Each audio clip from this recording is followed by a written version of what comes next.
Hello everyone, I am Priyanka Gaur. Welcome back to my channel learning with base. तो हम लोग ninth class की history का सेकंड चैप्टर कर रहे हैं। The chapter name is socialism in Europe. तो आज हम क्या पढ़ेंगे? आज हम पढ़ेंगे कि यूरोप जो है इसमें ये आइडियोलॉजी सोशलिज्म किस तरीके से प्रिवेल हुई, ये आइडियोलॉजी सोशलिज्म किस तरीके से इवॉल्व हुई, और हम ये पढ़ेंगे कि रशियन रेवोल्यूशन के साथ इस आइडियोलॉजी का क्या रिलेशन है, क्या संबंध है। तो इसके लिए हमें पूरा चैप्टर अच्छे से पढ़ना होगा। चैप्टर थोड़ा सा आप लोगों को डिफिकल्ट रख सकता है, तो इसीलिए चैप्टर को बहुत ध्यान से आपने सुनना है, एक भी चीज़ इसमें स्किप नहीं करनी, राइट। और मैं इस चैप्टर को लाइन टू लाइन बहुत अच्छे से ईजिएस्ट वे से समझाने की पूरी कोशिश करूँगी। चलिए चैप्टर शुरू करते हैं। जैसे कि हमने प्रीवियस चैप्टर में पढ़ा था कि फ्रेंच रेवोल्यूशन का इम्पैक्ट यूरोप में ही नहीं बल्कि एशिया में भी देखने को मिला, एंड अदर कंट्रीज़ पर भी इसका इम्पैक्ट देखने को मिला था। एंड हर एक कंट्री के जो फिलोसोफर्स थे, थिंकर्स थे, उन्होंने फ्रेंच रेवोल्यूशन से बहुत सारे आइडियाज़ लिए थे। कौन कौन से आइडियाज़? जैसे कि ideas of freedom, ideas of equality, ideas of democratic rights, ideas of liberty and fraternity. तो ये सारे के सारे जो आइडियाज़ थे ये यूरोप में पूरी तरीके से सर्कुलेट हो गए थे। दैट मीन्स कि अब यूरोप के लोगों के अंदर अवेयरनेस आ गई थी, उनको अपने राइट्स पता चल गए थे। अब उनका जो विज़न था वो ब्रॉड हो चुका था। और कहीं ना कहीं फ्रेंच रेवोल्यूशन की वजह से ये पॉसिबिलिटीज़ भी देखने को मिली कि सोसाइटी जिस तरीके से ऑलरेडी स्ट्रक्चर्ड है ना, या सोसाइटी में जो ओल्ड रेजीम्स हैं उनको भी चेंज किया जा सकता है। जैसे इसका एग्जांपल यहाँ पर आगे दिया हुआ है। जैसे कि 18th सेंचुरी में हमने क्या देखा था? 18th सेंचुरी में जो फ्रेंच सोसाइटी थी वो 3 स्टेट में डिवाइडेड थी, ठीक है। तो ये जो सोसाइटी थी ना ये ऑलरेडी एक तरीके से स्ट्रक्चर्ड थी। सो फ्रेंच रेवोल्यूशन से पूरे यूरोप में एक ये पॉसिबिलिटी आ गई थी कि ऐसे स्ट्रक्चर को, सोसाइटी के स्ट्रक्चर को चेंज किया जा सकता है। तो यहाँ पर इस तरीके के सोसाइटी के स्ट्रक्चर की बात हो रही है इस लाइन में, ओके। अब देखो 18th सेंचुरी में फ्रांस में जो ये 3 स्टेट में डिवाइडेड थी फ्रेंच सोसाइटी, इसमें एरिस्टोक्रेसी के लोग जो थे, मतलब जो एरिस्टोक्रेट थे, एंड जो चर्च के क्लर्जी पीपल थे, यही लोग इकोनॉमिक एंड सोशल पावर को कंट्रोल करते थे। मतलब पैसा और जो सोशल पावर थी वो इन्हीं लोगों के पास थी। सोशल स्टेटस इनका हाई था और पैसे में एफ्लुएंट ये लोग हुआ करते थे, और ये लोग टैक्स लिया करते थे 3rd स्टेट के लोगों के साथ, और ये लोग कहा करते थे कि हम लोग बाय बर्थ प्रिविलेज्ड हैं, राइट। सो कहने का मतलब ये है कि ये जो ऑलरेडी स्ट्रक्चर्ड सोसाइटी थी ना, इसको अब चेंज किया जा सकता था। ऐसा विजन कहाँ से मिला था? ऐसा विजन मिला फ्रेंच रेवोल्यूशन से। सो फ्रेंच रेवोल्यूशन के बाद लोगों को एक उम्मीद जागी कि जो ऑलरेडी सोसाइटी एक तरीके से स्ट्रक्चर्ड है, एक ओल्ड रेजीम में सोसाइटी को बांधा हुआ है, अब उसे चेंज किया जा सकता है, और इसकी पॉसिबिलिटी अब बढ़ने लगी थी। एंड फ्रेंच रेवोल्यूशन यूरोप ही नहीं बल्कि एशिया में भी इसका इम्पैक्ट देखने को मिला था। सो यूरोप एंड एशिया के बहुत सारे हिस्सों में इंडिविजुअल राइट्स को लेकर अब बात होने लगी थी, ह्यूमन बींग्स के अधिकारों को लेकर बात होने लगी थी, एंड ये सब चीज़ें डिस्कशन में आने लगी थी कि अब सोशल पावर को कौन कंट्रोल करेगा। इनफैक्ट इंडिया में जो सोशलिस्ट थे राजा राम मोहन रॉय एंड डेरोजियो, इन्होंने फ्रेंच रेवोल्यूशन के इन आइडियाज़ की सिग्निफिकेंस की बात की। मतलब ये सारे आइडियाज़ जैसे कि liberty, equality, fraternity, democratic rights, इन सभी आइडियाज़ के इम्पोर्टेंस की बात करनी शुरू कर दी थी। अब एक तरफ तो हम ये देखते हैं कि राजा राम मोहन रॉय एंड डेरोजियो जैसे जो सोशलिस्ट थे वो फ्रेंच रेवोल्यूशन के आइडियाज़ की सिग्निफिकेंस के बारे में बातें कर रहे थे, क्योंकि ये चाहते थे कि हमारे देश में भी इन आइडियाज़ को अपनाया जाए और ये आइडियाज़ हमारे देश में भी इम्प्लीमेंट हो, ताकि लोगों को इक्वल स्टेटस मिले, इक्वल राइट मिले। ऑन द अदर हैंड हम ये भी देखते हैं कि बहुत सारे लोग इन रेवोल्यूशन के आइडियाज़ पर डिबेट कर रहे थे, जैसे कि हम लिबरल्स, रेडिकल्स, कंजर्वेटिव्स, इन सभी के आइडियाज़ देखेंगे। इनके आइडियाज़ के बीच में जो भी कॉन्ट्राडिक्शन थी, जो डिबेट इनका चल रहा था, वो सब हम पढ़ेंगे यहाँ पर। The development in colonies in turn reshaped these ideas of societal change.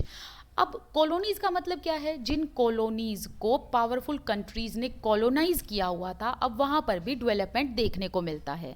जैसे कि स्लेवरी अबोलिश हो जाती है, इंडस्ट्रियल रेवोल्यूशन आ जाता है, फेमिनिस्ट मूवमेंट आ जाता है। सो इसके बाद हुआ क्या कि जब इन कॉलोनीज़ में डेवलपमेंट होने लगा तो जो सोसाइटल चेंज का आइडिया था उसको इन्होंने रीशेप कर दिया। अब उसमें और नए आइडियाज़ जुड़ने लगे थे। कैसे आइडियाज़, देखो, अब लोग जो थे they wanted written constitution, they wanted an extension of the suffrage, they wanted equal voting rights, they wanted civil rights, they wanted free market economy.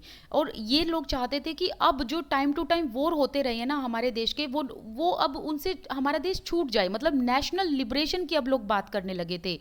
सो कहने का मतलब है कि सोसाइटल चेंज के आइडियाज़ को रीशेप तब मिली जब कॉलोनीज में भी डेवलपमेंट होने लगा था। Okay, moving to the next paragraph. Europe में इसी टाइम पर कंप्लीट ट्रांसफॉर्मेशन की बातें चल रही थी और सोसाइटी में बहुत सारे कुछ ऐसे लोग भी थे जो चाहते थे कि यूरोप में किसी भी तरीके का बदलाव, किसी भी तरीके का ट्रांसफॉर्मेशन नहीं होना चाहिए। मतलब वो चाहते थे कि जिस तरीके से ओल्ड रेजीम चलता आ रहा है उसी तरीके से सोसाइटी के स्ट्रक्चर को आगे चलने देते हैं। लेकिन रिस्पॉन्सेज अलग अलग थे।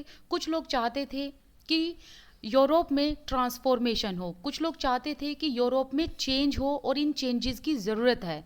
बट वो लोग भी ये चाहते थे कि ये चेंजेस ना ऑल ऑफ अ सडन नहीं बल्कि ग्रेजुअल शिफ्ट में होने चाहिए, मतलब बिल्कुल धीरे धीरे होने चाहिए पर चेंज होने चाहिए। ओके, अब कुछ लोग ऐसे थे जो चाहते थे कि यूरोप में जो ट्रांसफॉर्मेशन है वो सडन होना चाहिए, बहुत जल्दी होना चाहिए और रेडिकल तरीके से होना चाहिए, मतलब एक्सट्रीम तरीके से ट्रांसफॉर्मेशन की ज़रूरत है। सो हम यहाँ पर क्या देख रहे हैं कि लोगों की अलग अलग आइडियोलॉजी थी। अब क्या हुआ कि लोगों की अलग अलग आइडियोलॉजी थी, लोगों के अलग अलग उनके अलग अलग थॉट्स थे। सो जिनकी जैसी जैसी आइडियोलॉजी थी वो वैसी वैसी आइडियोलॉजी से अपना ग्रुप बनाने लगे थे। सो इसी टाइम पर हमें 3 मेजर ग्रुप देखने को मिले जिनकी आइडियोलॉजी डिफरेंट थी। जैसे कि कंजर्वेटिव्स थे एक तरफ थे लिबरल्स, एक तरफ थे रेडिकल्स। ठीक है, तो हमें क्या देखने को मिला कि कंजर्वेटिव, लिबरल्स एंड रेडिकल्स, इन तीनों ही ग्रुप के लोगों की जो आइडियोलॉजी थी वो एक दूसरे से कॉन्ट्राडिक्ट करती थी। जैसे कि जो कंजर्वेटिव पीपल थे वो रूढ़िवादी थे, वो चाहते थे कि चेंज बिल्कुल ना हो। लिबरल ऐसे थे जो different opinion and different behaviour को एक्सेप्ट कर लेते थे। एंड रेडिकल्स ऐसे थे जो चाहते थे कि सडन चेंज होना चाहिए, लॉज में एंड गवर्नमेंट में एकदम से चेंज होना चाहिए और एक्सट्रीम लेवल पर होना चाहिए। जैसे कि मैं यहाँ पर ना रेडिकल में एग्जांपल दूंगी रॉबेस्पियर का। आपको याद है कि रॉबेस्पियर क्या करते थे कि वो इतने रेडिकल हो गए थे कि वो उन्होंने इक्वेलिटी लाने के लिए लोगों का एग्जीक्यूशन तक करना शुरू कर दिया था। ओके, तो वो मॉडरेशन पर नहीं काम कर रहे थे, वो रेडिकल हो गए थे। तो ऐसे लोगों को रेडिकल कहा जाता है जो बिल्कुल एक्सट्रीम चेंज चाहते हैं, ओके, और सडन चेंज चाहते हैं। सो आगे जाकर हम चैप्टर्स में इन तीनों ही टर्म का मतलब समझेंगे। हम ये जानेंगे कि जो ये अलग एस्पेक्ट्स हैं, जो ये अलग अलग ग्रुप हैं, इनकी क्या क्या आइडियोलॉजी थी, जिन आइडियोलॉजीज़ की वजह से ये सेपरेटेड हैं, और क्या क्या आइडियोलॉजीज़ इनकी लिंक करती है एक दूसरे को। ओके, अब एक चीज़ आपको ध्यान में रखनी है कि हम जो ये आइडियोलॉजीज़ पढ़ेंगे कंजर्वेटिव, लिबरल्स एंड रेडिकल्स की, ये हम 18th सेंचुरी की बात कर रहे हैं। दैट डजंट मीन कि आज के टाइम पर जो कंजर्वेटिव, लिबरल्स एंड रेडिकल्स हैं उनकी सोच ज़रूरी नहीं है कि 18th सेंचुरी के इन्हीं ग्रुप से मिलती हुई हो। जैसे कि एग्जाम्पल के तौर पर जो कंजर्वेटिव उस टाइम पर थिंकिंग रखा करते थे, जो आइडियोलॉजीज़ उनकी थी, तो आज के टाइम पर जो कंजर्वेटिव्स हैं उनकी आइडियोलॉजी कुछ और हो सकती है। ओके, क्योंकि आज के टाइम पर भी समाज में ये तीनों ही ग्रुप आपको देखने को मिलेंगे। हर जगह आपको कंजर्वेटिव्स भी देखने को मिलेंगे, लिबरल्स भी देखने को मिलेंगे, रेडिकल्स भी देखने को मिलेंगे, राइट। तो इसका मतलब ये है कि हम उस टाइम की बात करेंगे। आज के टाइम के जो ये ग्रुप हैं इनकी आइडियोलॉजीज डिफरेंट हो सकती है, राइट। चलिए आगे देखते हैं। हम इस चैप्टर में यही पढ़ेंगे अभी कि 19th सेंचुरी में कौन कौन से पॉलिटिकल एस्पेक्ट्स आए थे जिन्होंने सोसाइटी को अपनी आइडियोलॉजी के मुताबिक चेंज करने की कोशिश की थी। मतलब किस किस पॉलिटिकल पार्टीज़ की आइडियोलॉजीज़ का क्या क्या इम्पैक्ट सोसाइटी पर आया ये हम देखेंगे। और इसी टाइम पर हम एक बहुत बड़े हिस्टोरिकल इवेंट, मतलब एक ऐतिहासिक घटना की बात करेंगे जिसकी वजह से पूरी सोसाइटी को रेडिकली तरीके से ट्रांसफॉर्म करने की कोशिश की गई थी। एंड जब रशियन रेवोल्यूशन हुआ तो एक आइडियोलॉजी थी सोशलिज्म, ये जो है पूरे रशिया में बुरी तरीके से फैल गई थी। बुरी तरीके से फैलने का मतलब क्या है कि सोशलिज्म का इम्पैक्ट पूरे रशिया में देखने को मिलता है। बहुत सिग्निफिकेंट ये आइडियोलॉजी रही थी उस टाइम की। एंड इसके आइडियाज़ पढ़ेंगे कि सोशलिज्म की वजह से रशिया में किस तरीके से ये सोसाइटी चेंज हुई, 20th सेंचुरी में इन आइडियाज़ को एक्सेप्ट किया गया। तो इन सब चीज़ों की बात करेंगे। अब मैं सबसे पहले तो सोशलिज्म, ये जो आइडियोलॉजी है, इसका मीनिंग बता देती हूँ। देखिए इसका मीनिंग क्या होता है, ऐसे लोग, मतलब जो सोशलिज्म में विश्वास रखते थे या इस आइडियोलॉजी को लेकर चलते थे, इन लोगों की क्या धारणाएं थी, इन लोगों के आइडियाज़ थे कि सभी लोग इक्वल होने चाहिए, ठीक है, और सभी लोगों के पास इक्वल मनी डिस्ट्रीब्यूट होनी चाहिए, एंड सभी लोगों के पास प्रॉपर्टी भी इक्वली डिवाइडेड होनी चाहिए। मतलब ये इक्वालिटी में बिलीव करते थे, राइट। तो अभी आपने आइडियोलॉजी का मतलब समझ लिया। अब हम कल जो चैप्टर, कल हम जो बात करेंगे इसी चैप्टर की, तो हम पढ़ेंगे लिबरल्स, रेडिकल्स एंड कंजर्वेटिव्स के बारे में। अब मैं चाहती हूँ कि इस चैप्टर को ना हम ऐसे ही धीरे धीरे करके कंप्लीट करें, लेकिन बहुत अच्छे से कंप्लीट करें। ऐसा ना हो कि मैं कुछ चीज़ स्किप करूँ और आप लोगों को फिर समझ भी ना आए, तो कोई फ़ायदा नहीं है, ठीक है। तो धीरे धीरे पार्ट्स में कंप्लीट करेंगे। बहुत पेशेंस के साथ आपने देखना है। जहाँ भी कोई डाउट लगे आप मुझे कमेंट सेक्शन में बता सकते हैं, या आप मुझे इंस्टाग्राम पर फॉलो करना बिल्कुल मत भूलें। वहाँ पर मुझे आप डायरेक्टली डीएम कर सकते हैं जो भी आपके डाउट्स हैं। This side Priyanka Gaur, I wish you all the best, keep learning. Thank you so much for watching this video. Hello everyone, I am Priyanka Gaur, welcome back to my channel learning with pace. आज हम लोग liberals, radicals and conservatives, इन तीनों ही group की ideology को समझेंगे। जैसे कि आपको पता है कि फ्रेंच रेवोल्यूशन का इम्पैक्ट पूरे यूरोप पर देखने को मिला। अब फ्रेंच रेवोल्यूशन का इम्पैक्ट इस तरीके से लोगों पर देखने को मिला कि लोगों को ये समझ में आ गया था कि जो सोसाइटी है, ये सोसाइटी जो है, इसके ओल्ड रेजीम को एंड इसके बने बनाए स्ट्रक्चर को चेंज किया जा सकता है। सो इसीलिए यूरोपियन सोसाइटी में हमें तरह तरह की आइडियोलॉजी रखने वाले लोग देखने को मिले। मतलब कुछ लोगों के थॉट प्रोसेस ऐसे थे जो चाहते थे कि यूरोपियन सोसाइटी को चेंज कर दिया जाए, बिल्कुल ट्रांसफॉर्म कर दिया जाए। कुछ ऐसी आइडियोलॉजी के लोग थे जो चाहते थे कि चेंजेस तो हों लेकिन धीरे धीरे हों। एंड कुछ लोग ऐसे थे जो चाहते थे कि changes all of a sudden होने चाहिए, राइट। सो इस तरह की डिफरेंट आइडियोलॉजी रखने वाले ग्रुप्स सामने आए। उन ग्रुप्स में से एक लिबरल्स ग्रुप था, एक रेडिकल्स का ग्रुप था और एक कंजर्वेटिव्स का ग्रुप था। और इन तीनों की आइडियोलॉजी को आज हम समझेंगे। सबसे पहले बात करते हैं लिबरल्स की। लिबरल्स की आइडियोलॉजी क्या थी? लिबरल्स जो थे ये काफ़ी खुली सोच के लोग थे, जिनकी थिंकिंग काफ़ी ओपन थी। इनका सोचने का और देखने का तरीका काफ़ी वाइड था। तो ये कह सकते हो कि लिबरल्स वो लोग थे जिनकी रेंज एंड विजन वाइड थी, राइट। इनको हिंदी में कहा जाता है उदारवादी। लिबरल्स टर्म का मतलब होता है उदारवादी। तो लिबरल्स ऐसे लोग थे जो चाहते थे कि सोसाइटी में चेंज हो, और ये एक ऐसा नेशन चाहते थे जहाँ पर सभी रिलीजन को टॉलरेट किया जाए। इसका मतलब क्या है कि हर एक धर्म के लोगों को इक्वालिटी दी जाए। On the basis of religion किसी के साथ कोई डिस्क्रिमिनेशन नहीं होना चाहिए। सभी धर्म के लोग एक साथ रहें, सभी धर्म के लोगों के आइडियाज़, उनकी आइडियोलॉजी या उनके थॉट प्रोसेस को एक्सेप्ट किया जाए, उनके एक्शंस को एक्सेप्ट किया जाए। और ये चाहते थे कि सभी रिलीजन के लोग एक दूसरे के साथ भाईचारे की भावना के साथ रहें, मतलब मिलजुल कर रहें। यहाँ पर लिबरल्स ने रिलीजन्स की बात क्यों की, रिलीजन्स में इक्वालिटी की बात क्यों की? क्योंकि क्या था ना कि इस टाइम पर यूरोपियन स्टेट्स में रिलीजन के बेसिस पर काफ़ी डिस्क्रिमिनेशन देखा गया। तो तरह तरह की विश्वास रखने वाले लोग थे। किसी धर्म में मेजॉरिटी थी, किसी धर्म में माइनॉरिटी थी, राइट। तो ब्रिटेन के जो लोग थे, ब्रिटिशर्स जो थे, वो चर्च ऑफ इंग्लैंड में बिलीव रखते थे, whereas Austria and Spain के जो लोग थे वो कैथलिक चर्च में बिलीव रखते थे।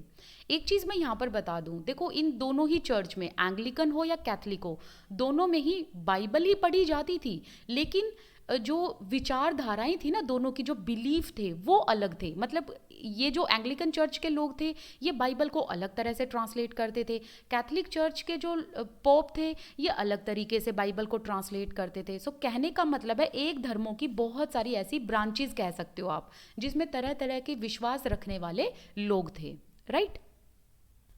Liberals also opposed the uncontrolled power of the dynastic rulers. Liberals dynastic rulers के अगेंस्ट थे क्योंकि इनकी पावर जो थी वो अनकंट्रोल्ड थी। क्योंकि डायनेस्टिक रूलर्स जो थे, जो राजा होते थे, देवर अबव द लॉ।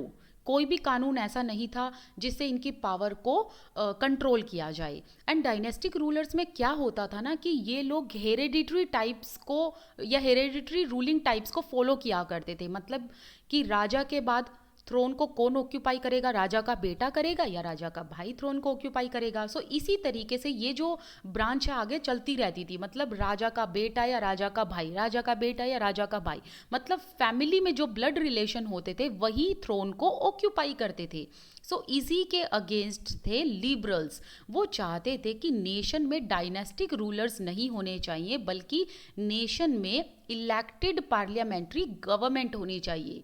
मतलब ऐसी गवर्नमेंट जिसमें लोगों को इलेक्ट किया गया हो। और इलेक्ट कौन करें? जो कॉमन पीपल हैं वो वोट देकर इलेक्ट करें। तो ये चाहते थे कि इलेक्टेड गवर्नमेंट होनी चाहिए rather than dynastic rulers. They wanted to safeguard the rights of individuals against government. ये चाहते थे, लिबरल्स चाहते थे कि हर एक इंडिविजुअल के राइट्स को सेफगार्ड किया जाए, मतलब सुरक्षा प्रोवाइड की जाए अगेंस्ट गवर्नमेंट्स। यहाँ पर किस गवर्नमेंट की बात हो रही है? यहाँ पर जार निकोलस की गवर्नमेंट की बात हो रही है। जार निकोलस ने 1914 तक जो भी पॉलिटिकल पार्टीज थी ना उनको इलीगल कर दिया था, right.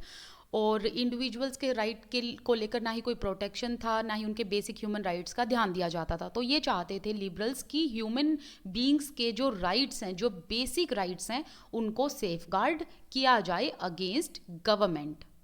They argued for representatives. जैसा कि मैंने यहाँ पर बताया कि ये डायनेस्टिक रूलर्स के अपोज में थे। ये नहीं चाहते थे कि डायनेस्टिक रूलर्स नेशन को रूल करे, ये चाहते थे कि एक रिप्रेजेंटेटिव को चुना जाए। एंड इलेक्टेड पार्लियामेंट्री गवर्नमेंट होनी चाहिए, एक ऐसी गवर्नमेंट जिसको लोगों ने चूज किया हो वोट के द्वारा। चाहते थे कि इलेक्टेड रिप्रेजेंटेटिव्स होने चाहिए जो लोगों ने चुने हुए हों। साथ ही साथ ये चाहते थे कि जुडिशरी में जो भी जुडिशियल ऑफिशियल्स होंगे वो वेल ट्रेंड होने चाहिए ताकि लॉज को अच्छे से इंटरप्रेट किया जाए एंड लोगों को ढंग से न्याय दिया जाए। एंड ये चाहते थे कि इंडिपेंडेंट जुडिशरी होनी चाहिए। मतलब जुडिशरी के ऊपर किसी का भी रूल नहीं होने चाहिए, ना तो किसी राजा का दबाव होना चाहिए, ना ही किसी अधिकारी ऑफिशियल्स का दबाव होना चाहिए। जुडिशरी इंडिपेंडेंट होनी चाहिए ताकि लोगों को ढंग से तरीके से न्याय दिया जाए। अब देखो इतना कुछ आपने सुन लिया, इनके इतने सारे विजन्स देखे कि ये चाहते थे रिप्रेजेंटेटिव्स जो हैं वो ऐसे हों जो लोगों के द्वारा चुने हुए हों एंड जुडिशरी इंडिपेंडेंट होनी चाहिए। तो इतना सब सुन के हमें ये लग रहा है कि ये डेमोक्रेसी में बिलीव करते थे, बट नो, ये डेमोक्रेट्स नहीं थे। ये लोग डेमोक्रेट्स नहीं थे। और इनका मेन ड्रॉबैक क्या था? देखिए इनका मेन ड्रॉबैक ये था, ये यूनिवर्सल एडल्ट फ्रेंचाइज को सपोर्ट नहीं करते थे, राइट। तो जो लिबरल्स थे ना ये डेमोक्रेट्स नहीं थे। और इसका यहाँ पर आंसर लिखा हुआ है, क्यों? क्योंकि ये लोग यूनिवर्सल एडल्ट फ्रेंचाइज में बिलीव नहीं रखते थे। यूनिवर्सल एडल्ट फ्रेंचाइज क्या कहता है? यूनिवर्सल एडल्ट फ्रेंचाइज के अकॉर्डिंग सभी लोगों के पास वोट देने का अधिकार होता है विदाउट एनी डिस्क्रिमिनेशन, ओके। लेकिन ये लोग यूनिवर्सल एडल्ट फ्रेंचाइज में विश्वास नहीं रखते थे, बल्कि ये लोग चाहते थे, जो लिबरल्स थे वो चाहते थे कि उन्हीं लोगों को वोट देने का अधिकार हो जिनके पास प्रॉपर्टी हो। सिर्फ वही लोग वोट दें जिनके पास प्रॉपर्टी हो। एंड ये चाहते थे कि विमेन को वोट देने का अधिकार ना हो, राइट। मैं दोबारा से बताती हूँ आपको। देखो जो ये लिबरल्स थे ना ये डेमोक्रेट्स नहीं थे। ये डेमोक्रेसी में बिलीव नहीं रखते थे। जो डेमोक्रेटिक्स होते हैं वो क्या होते हैं, उसमें ना यूनिवर्सल एडल्ट फ्रेंचाइज को अडेप्ट किया जाता है। एंड यूनिवर्सल एडल्ट फ्रेंचाइज में बिना किसी डिस्क्रिमिनेशन के, चाहे वो जेंडर हो या फिर प्रॉपर्टी हो, इकोनॉमिक स्टेटस हो, सोशल स्टेटस हो, बिना किसी डिस्क्रिमिनेशन के हर एक सिटीजन को वोट देने का अधिकार होता है। लेकिन लिबरल्स यूनिवर्सल एडल्ट फ्रेंचाइज में बिलीव नहीं रखते थे, क्योंकि ये चाहते थे कि वही लोग वोट दें जिनके पास प्रॉपर्टी हो और मेन वोट दें, राइट, एंड विमेन को वोट देने का अधिकार ना हो। एंड यही इनका मेन ड्रॉबैक था। अभी हमने लिबरल्स की आइडियोलॉजी देखी, अब हम रेडिकल्स की आइडियोलॉजी देखेंगे। रेडिकल्स कैसा नेशन चाहते थे, ये चाहते थे कि गवर्नमेंट किस चीज़ पर बननी चाहिए, majority of the countries population, मतलब देश की जो मेजॉरिटी में आबादी है उसी में से गवर्नमेंट तैयार होनी चाहिए, उसी में से गवर्नमेंट बननी चाहिए, राइट। मतलब जो मेजॉरिटी ऑफ द पॉपुलेशन है उन्हीं में से जो रिप्रेजेंटेटिव्स हैं वो इलेक्ट होने चाहिए। अब देखो यहाँ पर ध्यान देना, लिबरल्स क्या चाहते थे कि सभी धर्मों के लोगों को एक समान माना जाए, सभी धर्मों के लोगों के बीच में इक्वालिटी हो और उन्हीं में से गवर्नमेंट इलेक्ट की जाए, राइट। तो जो गवर्नमेंट होगी वो सभी धर्मों के लोगों में से हो सकती है। लेकिन on the other hand radicals क्या थे, ये चाहते थे कि जो majority of the countries population है उन्हीं में से गवर्नमेंट बने। दैट मीन्स कि मेजॉरिटी से बने, माइनॉरिटी से ना बने। और मेजॉरिटी में मतलब क्या है कि जिस धर्म के लोग ज़्यादा होंगे उसी धर्म के लोगों में से फिर गवर्नमेंट बनेगी, right. Many supported women's suffragette movement. Suffragette movement का मतलब है कि ये एक ऐसा मूवमेंट चला था जिसमें विमेन के अधिकार की बात की गई थी एंड उनके वोट देने के अधिकार की बात की गई थी कि विमेन को भी वोट देने का अधिकार हो, इन्हें पैसिव सिटीजन ना माना जाए।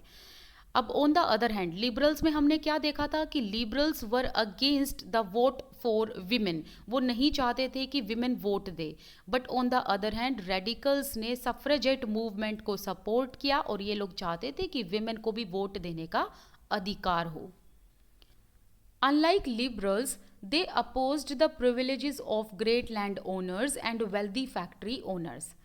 ये लिबरल्स की तरह डायनेस्टिक रूलर्स के खिलाफ नहीं थे, मतलब इतना इनके मन में राजा को लेकर गुस्सा नहीं था जितना गुस्सा इनके मन में great land owners and factory owners के खिलाफ था। ये नहीं चाहते थे कि जो ये फैक्ट्री के मालिक है जिनके पास इतना सारा पैसा है और जो ग्रेट लैंड ओनर्स हैं जिनके पास खूब सारी ज़मीन है उनको प्रिविलेजेस दिए जाएं। सो इनकी प्रिविलेजेस के अगेंस्ट ये थे। और वेयर एज लिबरल्स की अगर हम बात करें, liberals were against the uncontrolled power of dynastic rulers, whereas radicals जो थे वो land owners and factory owners के प्रिविलेजेस के अगेंस्ट थे। हालांकि ये लोग प्राइवेट प्रॉपर्टी के अगेंस्ट नहीं थे, बट इन लोगों को ये चीज़ पसंद नहीं थी कि कुछ ही लोगों के हाथ में पैसा हो, कुछ ही लोगों के हाथ में प्रॉपर्टी हो और उन्हीं लोगों के पास प्रिविलेजेस हो, क्योंकि ये चाहते थे कि प्रॉपर्टी इक्वली डिस्ट्रीब्यूटेड होनी चाहिए। ठीक है, प्रॉपर्टी में किसी के बीच में भी कोई डिस्क्रिमिनेशन नहीं होना चाहिए। अब हम बात करते हैं कंजर्वेटिव्स की। कंजर्वेटिव्स जो थे वो रेडिकल्स एंड लिबरल्स इन दोनों को ही अपोज करते थे। कंजर्वेटिव्स जो थे वो फ्रेंच रेवोल्यूशन से पहले तो कोई भी किसी भी तरीके का चेंज नहीं चाहते थे, लेकिन जब इन्होंने रेवोल्यूशन में देखा कि किस तरीके से रेवोल्यूशन के आउटकम हुए हैं उसके बाद इन लोगों ने एक्सेप्ट किया कि चलो चेंज तो होने चाहिए, लेकिन ये चाहते थे कि चेंजेस बहुत ही धीरे धीरे ग्रेजुअली होने चाहिए, एकदम से सडन चेंज नहीं होने चाहिए। So after the French revolution जो कंजर्वेटिव्स थे इन्होंने सोचा कि चलो अब चेंजेस की ज़रूरत तो है, but where as 18th century में यही कंजर्वेटिव्स जो है वो चेंजेस के खिलाफ थे। ये नहीं चाहते थे कि यूरोपियन सोसाइटी में या ओल्ड रेजीम में किसी भी तरीके का चेंज हो, because they were happy the way society was structured. But 19th century में इन लोगों ने एक्सेप्ट किया कि चलो चेंजेस तो इनएविटेबल हैं, इनकी ज़रूरत तो है, बट ये चाहते थे कि जो पास्ट है उसको रिस्पेक्ट में, उसको ध्यान में रखकर और उसकी इज्जत करके ही चेंजेस होने चाहिए। मतलब ओल्ड रेजीम को ना भूला जाए और जो ओल्ड स्ट्रक्चर्ड सोसाइटी है उनकी वैल्यूज़ या उन चीज़ों को ना भूलकर उनको रिस्पेक्ट देकर ही चेंजेस होने चाहिए, but changes should be through a slow process, मतलब बिल्कुल धीरे धीरे चेंजेस होने चाहिए, राइट। अब कंजर्वेटिव्स में वो लोग जो थे जो परंपरावादी थे, जो नहीं चाहते थे कि किसी भी तरीके का चेंज हो। और इन लोगों में से कुछ तो कॉमन लोग थे और कुछ वो लोग थे जो एरिस्टोक्रेट्स थे, जिनके पास खूब सारा पैसा था, राइट। एंड जो राजा लोग थे, राजा की फैमिली के जो लोग थे, वो कंजर्वेटिव्स थे। वो क्यों चाहेंगे कि चेंजेस हो? अगर चेंजेस होंगे तो उनकी पावर ख़त्म हो जाएगी। सो वो लोग थोड़ी ना चाहेंगे कि उनकी पावर को ख़त्म करके कुछ नए रूल्स एंड रेगुलेशंस लाए जाएं। एक बार फटाफट से क्विक रिवीजन ले लेते हैं जो अभी पढ़ा है, फिर आपको याद हो जाएगा कि हमने जो आइडियोलॉजीज करी है इनके डिफरेंसेस क्या हैं। सबसे पहले हमने रेडिकल्स की बात की। लिबरल्स की बात की। लिबरल्स चाहते थे कि सभी रिलीजन को इक्वालिटी दी जाए और सभी रिलीजन को ध्यान में रखकर रिलीजन के हिसाब से ही गवर्नमेंट बनाई जाए, रिलीजन के बेसिस पर कोई भी डिस्क्रिमिनेशन ना हो। लिबरल्स डायनेस्टिक रूलर्स के खिलाफ थे। ये चाहते थे कि ऐसी गवर्नमेंट चूज़ की जाए जो लोगों के द्वारा चुनी हुई हो, राइट। और इस गवर्नमेंट पे रिलीजन के आधार पर कोई भी डिस्क्रिमिनेशन नहीं होना चाहिए। बट जो लिबरल्स थे ना, इनका एक ड्रॉबैक एक यही था कि ये यूनिवर्सल एडल्ट फ्रेंचाइज में बिलीव नहीं रखते थे, क्योंकि ये चाहते थे कि ना तो विमेन वोट करे एंड जो मैन वोट करेंगे उनके पास प्रॉपर्टी होनी चाहिए। दैट मीन्स कि सबके पास वोट देने का अधिकार ना हो। On the other hand radicals जो थे वो चाहते थे कि विमेन वोट दे, विमेन को भी अधिकार होना चाहिए वोट देने का। एंड ये चाहते थे कि रिलीजन के बेसिस पर, रिलीजन के हिसाब से गवर्नमेंट ना बने, बल्कि जो मेजॉरिटी ऑफ द पॉपुलेशन है उसके हिसाब से गवर्नमेंट बने। मतलब अब मेजॉरिटी जिस भी धर्म की होगी उसी में से गवर्नमेंट इलेक्ट की जाएगी, गवर्नमेंट में रिप्रेजेंटेटिव्स इलेक्ट किए जाएंगे। एंड ये लोग किसको अपोज करते थे? ये great land owners and concentration of property के अगेंस्ट थे। ये नहीं चाहते थे कि कुछ ही लोगों के हाथ में प्रिविलेजेस हो, कुछ ही लोगों के हाथ में पैसा हो, कुछ ही लोगों के हाथ में प्रॉपर्टी हो और फिर उन्हीं के पास सारे प्रिविलेजेस हो, राइट। वेयर एज कंजर्वेटिव्स ऐसे थे जो रेडिकल्स एंड लिबरल्स के खिलाफ थे और ये नहीं चाहते थे कि किसी तरीके का चेंज हो। बट समवेयर इन्होंने 19th सेंचुरी में जो है चेंजेस को एक्सेप्ट किया। बट ये चाहते थे कि चेंजेस एकदम स्लो प्रोसेस से होने चाहिए, बिल्कुल धीरे धीरे होने चाहिए एंड पास्ट को भूला ना जाए, बल्कि पास्ट को ध्यान में रखकर उसकी रिस्पेक्ट करके ही चेंजेस होने चाहिए। फ्रेंच रेवोल्यूशन के बाद सोशल टर्मोइल हुआ, पॉलिटिकल टर्मोइल हमें देखने को मिला। बहुत सारे लोग आगे आए जिनकी आइडियाज़ जो थे वो अलग अलग थे, अलग अलग आइडियोलॉजीज़ को फॉलो करने वाले लोग थे, जिनके बीच में बहुत ज़्यादा टकराव हुआ, काफ़ी क्लैशेस हुए थे। और 19th सेंचुरी में जो रेवोल्यूशन हुआ था एंड नेशन को ट्रांसफॉर्म करने की जो कोशिश की गई थी, उससे एक चीज़ तो ये सामने आई थी कि जो पॉलिटिकल टेंडेंसीज़ हैं उसकी लिमिट एंड पोटेंशियल्स को डिफाइन किया गया था, राइट। अब हम नेक्स्ट वीडियो में industrial society and societal change की बात करेंगे। This at Priyanka Gaur. I wish you all the best, keep learning. Thank you so much for watching this video. मेरे साथ टेलीग्राम, इंस्टाग्राम पर जुड़ना बिल्कुल मत भूलना। चलिए मिलते हैं नेक्स्ट वीडियो में। Hello everyone, I am Priyanka Gaur. Welcome back to my channel learning with base. तो हम लोग 9th क्लास की हिस्ट्री का सेकंड चैप्टर कर रहे थे। तो आज हम पढ़ेंगे industrial society and social changes. हम यहाँ पर कौन सी सेंचुरी की बात कर रहे हैं? 19th सेंचुरी की। ये चीज़ आप ध्यान रखेंगे। तो हम इस टॉपिक में क्या पढ़ेंगे कि 19th सेंचुरी में यूरोपियन सोसाइटी में किस तरीके से इंडस्ट्रियलाइजेशन आया, किस तरीके से इंडस्ट्रियल सोसाइटीज़ स्टैब्लिश हुई थी एंड किस तरीके से सोशल एंड इकोनॉमिक चेंजेस हमें देखने को मिलते हैं। और इंडस्ट्रियलाइजेशन का इम्पैक्ट देखेंगे यूरोपियन सोसाइटीज़ में। एक चीज़ यहाँ पर ध्यान रखना कि इंडस्ट्रियलाइजेशन सबसे पहले किस कॉन्टिनेंट पर देखने को मिला था? यूरोप कॉन्टिनेंट पर, किसी और कॉन्टिनेंट पर नहीं आया था। तो चलिए टॉपिक शुरू करते हैं। 19th सेंचुरी में हमें बहुत सारे पॉलिटिकल ट्रेंड्स देखने को मिले, जिसकी वजह से हमें ये तो देखने को मिल गया था कि 19th सेंचुरी में एक बहुत बड़ा बदलाव होने जा रहा था। बहुत सारी पॉलिटिकल पार्टीज़ एमर्ज हो रही थी, बहुत सारे ग्रुप्स आ रहे थे सामने, जैसे कि रेडिकल्स, लिबरल्स, कंजर्वेटिव्स। इन सभी लोगों की आइडियोलॉजी अलग थी और ये सभी ग्रुप्स एंड पॉलिटिकल पार्टीज़ अपनी आइडियोलॉजी के अकॉर्डिंग सोसाइटी को चेंज करना चाहते थे। बट एक चीज़ थी कि इनकी आइडियोलॉजी में हमें बहुत सारे क्लैशेस देखने को मिले थे, जिसकी वजह से हमें इसी टाइम पीरियड में सोशल एंड इकोनॉमिक चेंजेस भी देखने को मिला। सोशल चेंजेस का मतलब क्या होता है? देखो, जब सोसाइटी में जो सोशल ऑर्डर होते हैं या जो ओल्ड रेजीम होता है, जब उसमें ऑल्टरेशन कर दिया जाता है तो उसे सोशल चेंज कहते हैं। मतलब कि सोसाइटी में जो पहले से परंपरा जब चलती आ रही हो और उसमें थोड़ा सा बदलाव कर दिया जाए तो उसे सोशल चेंजेस कहते हैं। इकोनॉमिक चेंजेस बहुत सारे फैक्टर से होता है, इसमें एक फैक्टर शामिल नहीं होता है। जैसे कि जब प्रोडक्ट का डिमांड बढ़ जाए, प्रोडक्ट का कंजम्पशन बढ़ जाए, ओवरसीज़ ट्रेड होने लगे, इंडस्ट्रीज़ एंड फैक्ट्रीज स्टैब्लिश होने लगे। सो इन सब अलग अलग फैक्टर्स की वजह से इकोनॉमिक चेंजेस होते हैं। सो इसी टाइम पीरियड में हमें 19 सेंचुरी में बहुत सारे ऐसे फैक्टर्स देखने को मिले जिसकी वजह से यूरोप में हमें इकोनॉमिक चेंजेस देखने को मिला। अब इकोनॉमिक चेंजेस हो गए, सोशल चेंजेस हो गए, तो इसमें हमें एक चीज़ ये देखने को मिली कि कंट्री साइड से, मतलब गांव गांव से लोग अब शहर आने लगे थे। सो इसी वजह से क्या हुआ कि शहरों की पॉपुलेशन बढ़ गई। शहरों की पॉपुलेशन बढ़ी तो लोगों को घर तो चाहिए थे ना स्टैब्लिश करने के लिए। तो अब क्या हुआ कि नई नई सिटीज़ जो है वो स्टैब्लिश होने लगी थी। न्यू इंडस्ट्रियलाइज्ड रीजन्स डेवलप हो चुके थे, मतलब ऐसे रीजन्स डेवलप हो चुके थे जहाँ पर चिमनी थी, इंडस्ट्री थी, जहाँ पर रॉ मटेरियल को तैयार किया जाता था एंड जो फिनिश्ड प्रोडक्ट है उसे ट्रांसपोर्टेशन के थ्रू बाहर भेजा जाता था। अब ट्रांसपोर्टेशन के लिए हाँ कुछ ना कुछ तो चाहिए ट्रांसपोर्ट सिस्टम। तो इसी टाइम पर क्या हुआ कि रेलवे भी एक्सपैंड होने लगी। देखो मैं इसका एक इस चेन का ना एक मीनिंग बताती हूँ। यहाँ पर क्या हो रहा था कि जब देखो कहीं पर अगर इंडस्ट्री डेवलप होती है ना, साथ साथ ट्रांसपोर्टेशन में भी डेवलपमेंट देखने को मिलता है। कैसे कि इंडस्ट्रीज़ में रॉ मटेरियल को लाया जाता है ट्रांसपोर्टेशन के थ्रू। ओके, तो यहाँ पर रेलवेज़ एक्सपेंड हो गई थी। रेलवेज़ के थ्रू जो रॉ प्रोडक्ट हैं उनको लाया जाता था, और जो फिनिश्ड प्रोडक्ट है, अब इंडस्ट्री में जो रॉ मटेरियल है वो तैयार होकर अब जो फिनिश्ड गुड्स हैं उनको फिर बाहर भेजा जाता था, तो वो भी ट्रांसपोर्टेशन के थ्रू भेजा जाता था। सो इसीलिए हमें दो चीज़ एक साथ देखने को मिली कि इंडस्ट्रीज़ एंड ट्रांसपोर्टेशन दोनों में ही एक्सपैंड देखने को मिला था। सो इसे कहा जाता है इंडस्ट्रियल रेवोल्यूशन। सो इन बहुत सारे रीजंस की वजह से इंडस्ट्रियल रेवोल्यूशन हमें यहाँ पर देखने को मिला 19th सेंचुरी में, राइट। अब देखो इंडस्ट्रियलाइजेशन शुरू तो हो चुका था। अब इसकी वजह से हुआ ये कि लोगों को अब जॉब चाहिए थी, तो गांव गांव से लोग जो हैं वो शहरों में आने लगे थे काम करने के लिए। तो हमें क्या देखने को मिला कि हर एक जनरेशन के लोग इंडस्ट्रीज़ में काम कर रहे थे, क्योंकि फैक्ट्रीज एंड इंडस्ट्रीज़ स्टैब्लिश हो गई थी।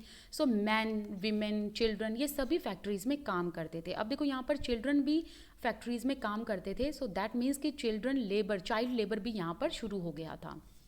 अभी जो ये लोग थे ये बहुत देर तक, बहुत घंटों तक काम किया करते थे, वेयर एज जो इनकी वेजेस होती थी वो बहुत कम होती थी, मतलब वर्किंग आवर्स ज़्यादा और उसके मुकाबले इनको पैसा कम दिया जाता था।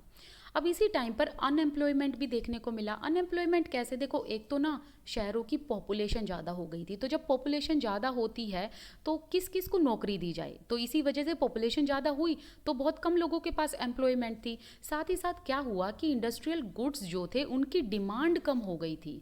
अब जहाँ पर इंडस्ट्रियल गुड्स की डिमांड ही कम हो जाए तो वहाँ पर मज़दूरों का काम क्या, सो वहाँ पर तो लिमिटेड मज़दूर ही चाहिए, राइट। जैसे कि एक ये कारखाना है, ठीक है। अब यहाँ पर बनते हैं बिस्किट, चलो ये मानते हैं कि यहाँ पर बिस्किट बनते हैं। अब ये जो बिस्किट है इसकी डिमांड कम हो गई।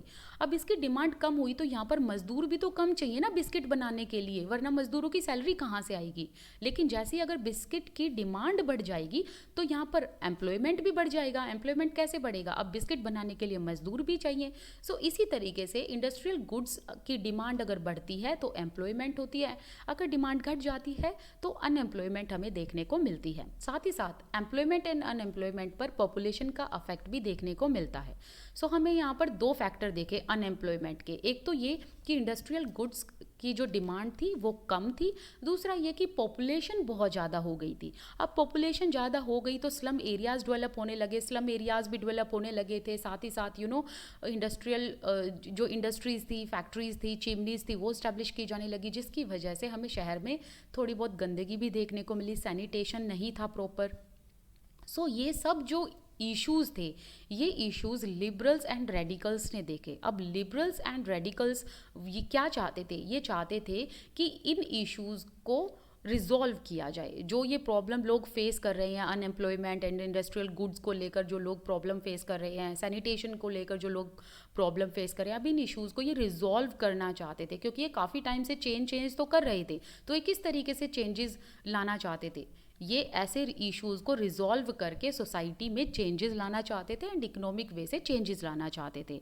और ऑन द अदर हैंड जो कंजर्वेटिव्स थे उनको तो किसी की नहीं पड़ी थी, क्योंकि वो लोग तो वैसे भी चेंजेस नहीं चाहते थे, और अगर चाहते भी थे तो बहुत ग्रेजुअल चेंज वो चाहते थे। तो यहाँ पर क्या देखने को मिला कि लिबरल्स एंड रेडिकल्स एक तरफ, और इनके साथ ये जो लोग थे, जो पॉपुलेशन जो इंडस्ट्रीज़ में काम कर रही थी, उन लोगों ने भी लिबरल्स एंड रेडिकल्स का साथ देना शुरू किया एंड कंजर्वेटिव्स को अपोज करना शुरू किया, क्योंकि यहाँ पर रेडिकल्स एंड लिबरल्स इन लोगों के लिए आवाज़ उठाते थे। ऑलमोस्ट जितनी भी इंडस्ट्रीज़ थी वो इंडिविजुअल्स की अपनी खुद की प्रॉपर्टी होती थी, मतलब वो उसकी अपनी प्राइवेट इंडस्ट्रीज़ होती थी, प्राइवेट प्रॉपर्टी होती थी। और ये जो इंडिविजुअल्स थे ये अपने तरीके से एम्प्लॉयर से काम करवाया करते थे और इसी हिसाब से उनको सैलरी दिया करते थे। एंड जो लिबरल्स एंड रेडिकल्स थे इनके पास भी काफ़ी सारी प्रॉपर्टी थी, ये भी बहुत सारी प्रॉपर्टी के मालिक थे, और इनके यहाँ भी बहुत सारे एम्प्लॉयर्स थे जो काम किया करते थे। अब लिबरल्स और रेडिकल्स इनके पास इतना सारा पैसा, इतनी सारी वेल्थ कैसे आई थी? इन्होंने इतनी सारी वेल्थ इकट्ठी की थी through trade and industrial venture. So इसीलिए ये ऐसे ट्रेड एंड इंडस्ट्रियल वेंचर को और ज़्यादा बढ़ावा देना चाहते थे ताकि इसके बेनिफिट को सभी लोग उठा सकें, क्योंकि ये चाहते थे कि जो वर्क फोर्स है, मतलब जो मजदूर काम कर रहे हैं इकोनॉमिक सेक्टर में, वो हेल्दी होंगे एंड जब सारे सिटीजन्स एजुकेटेड होंगे तो उससे क्या होगा कि एक अच्छी सोसाइटी डेवलप होगी। सो रेडिकल्स एंड जो लिबरल्स थे ये किसके अगेंस्ट थे? ये अगेंस्ट थे उन प्रिविलेजेस के जो ओल्ड एरिस्टोक्रेट्स को मिलते थे, मतलब उनको बाय बर्थ प्रिविलेजेस दिए जाते थे। तो ये बाय बर्थ प्रिविलेजेस के खिलाफ थे। एंड ये किन चीज़ में ज़्यादा बिलीव रखते थे? ये दोनों ही ग्रुप बिलीव रखते थे, मतलब विश्वास रखते थे इंडिविजुअल एफर्ट में। मतलब एक इंसान जब काम कर रहा है अपने, उससे अपनी मेहनत से वो आगे बढ़ रहा है, अपनी मेहनत से उसने पैसा कमाया है। एंड इनका बिलीफ था लेबर में, मतलब कि लोगों को मजदूरी दी जाए। इनका बिलीफ था एंटरप्राइज में, मतलब नए प्लान्स, नए प्रोजेक्ट तैयार किए जाएं जिससे लोगों को नौकरी मिले। साथ ही साथ ये कहते थे कि एक अच्छी सोसाइटी तब डेवलप होगी जब हर एक इंडिविजुअल को फ्री कर दिया जाएगा और जब हर एक पुअर पीपल के पास लेबर होगा, मतलब हर एक गरीब इंसान के पास मजदूरी होगी और खाने के लिए उसके पास पैसे होंगे। तभी जाकर एक सोसाइटी अच्छे से डेवलप हो पाएगी, विकसित हो पाएगी। एंड साथ ही साथ इनका ये भी कहना था जो कैपिटलिस्ट है, मतलब जो जिन लोगों के पास पैसा है, जब उन्हें बिना किसी रोक टोक के, विदाउट रेस्टोरेंट का मतलब होता है बिना किसी रोक टोक के। सो इनका कहना था कि जो कैपिटलिस्ट है जब उनको बिना किसी रोक टोक के काम करने दिया जाएगा, सो इन चीज़ों से क्या होगा, एक सोसाइटी बेहतर तरीके से डेवलप हो पाएगी। सो यहाँ पर जो ये लाइन है ना, ये काफ़ी इंपॉर्टेंट है, इनको आप ध्यान रखेंगे, ये मैंने मार्क कर दी है। देखो जो ये लिबरल्स एंड रेडिकल ग्रुप्स के लोग थे, ये लोग सिर्फ बोल बोल कर ही चेंजेस नहीं लाना चाहते थे, बल्कि ये एक्चुअल में चेंजेस लाने की पूरी कोशिश कर रहे थे। और इसी टाइम पीरियड में अर्ली 19th सेंचुरी में क्या होता है, जितने भी मैन एंड वीमेन जो सोसाइटी में चेंजेस चाहते थे, उन्होंने भी लिबरल्स एंड रेडिकल ग्रुप्स को ज्वाइन करना शुरू कर दिया था एंड कंजर्वेटिव्स के खिलाफ हो गए थे। मतलब जितने भी मैन एंड वीमेन अब सोसाइटी में चेंजेस चाहते थे ना अर्ली 19th सेंचुरी में, अब वो लिबरल्स एंड रेडिकल ग्रुप्स के इर्द गिर्द घूमने लगे थे। बहुत सारे नेशनलिस्ट, लिबरल्स, रेडिकल्स रेवोल्यूशंस चाहते थे, ये सब मिलकर रेवोल्यूशंस करना चाहते थे, एक ऐसी क्रांति छेड़ना चाहते थे जिसमें कि यूरोप में जो एग्जिस्टिंग गवर्नमेंट है उसे हटाया जा सके। 1815 में यूरोप में एग्जिस्टिंग गवर्नमेंट किसकी थी? मोनार्क की थी, डायनेस्टिक रूलर्स थे, राइट। जिसका मैंने एग्जाम्पल दिया था आपको कि रशिया में जो रशिया के किंग थे निकोलस, एक्चुअली जो किंग है वहाँ पर उनकी लैंग्वेज में जार बोला जाता है। तो जो जार निकोलस टू थे, उन्होंने क्या कर रखा था कि बहुत सारी पॉलिटिकल पार्टीज़ को, एक्चुअल में सभी पॉलिटिकल पार्टीज़ को उन्होंने इलीगल कर रखा था, और खुद की जो उनके प्रोविंस की पॉलिटिकल पार्टीज़ थी सिर्फ वही लीगल थी, राइट।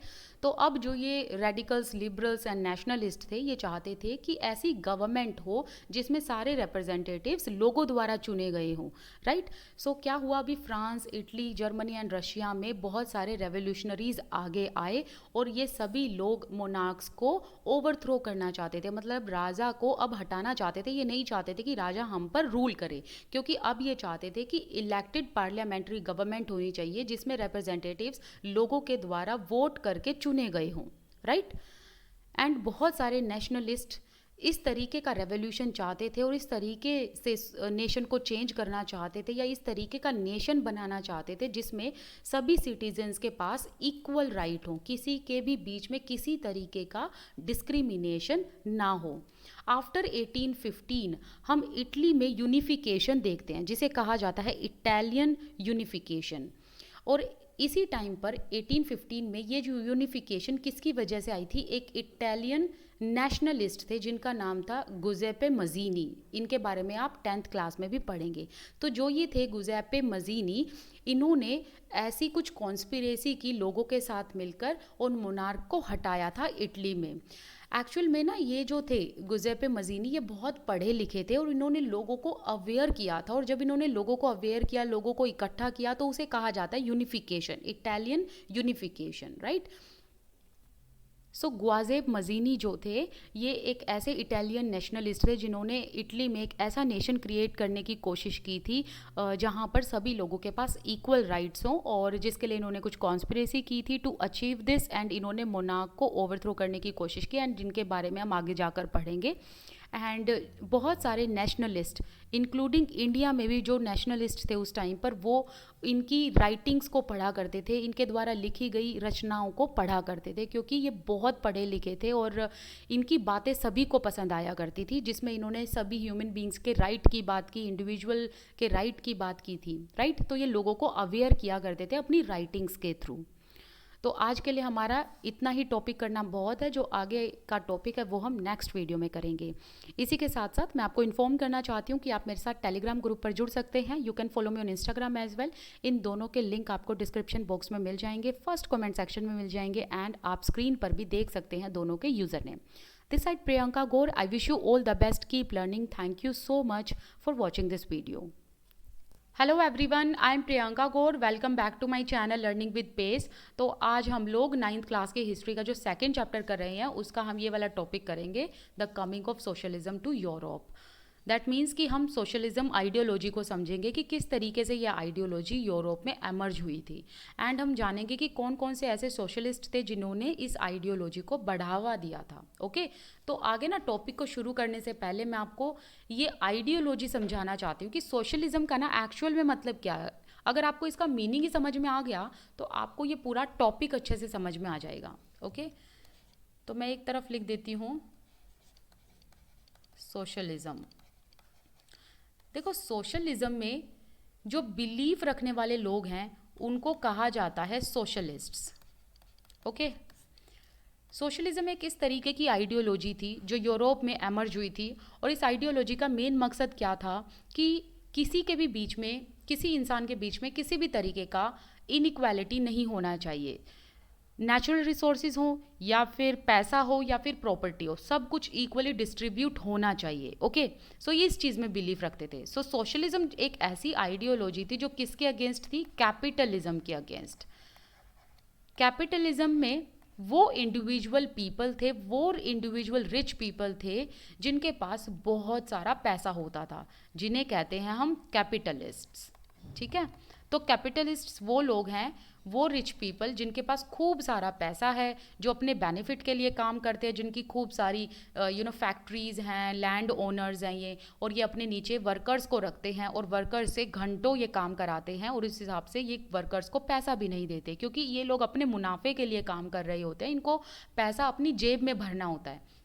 सो कैपिटलिज्म में ना किस तरीके का इकोनॉमिक सिस्टम था, कैपिटलिज्म में जो मीन्स ऑफ प्रोडक्शन होते हैं ना, मीन्स ऑफ प्रोडक्शन, तो उस पर किसका हक होता है, उस पर हक होता है इन कैपिटलिस्ट्स का, और इस हक को कहा जाता है प्राइवेट ओनरशिप। Private ownership.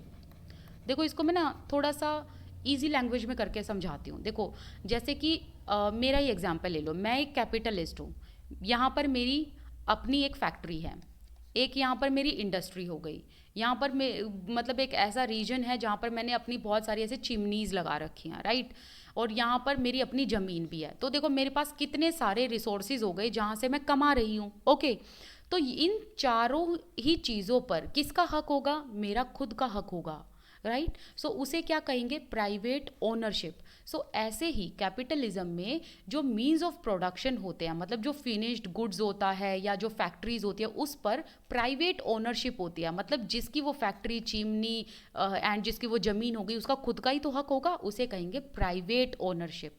अब प्राइवेट ओनरशिप में क्या होता है ना, कि जो ये रिच पीपल होते हैं ना, ये अपने बेनिफिट के लिए काम करते हैं। सो एक तरफ है रिच पीपल, एक तरफ है poor people.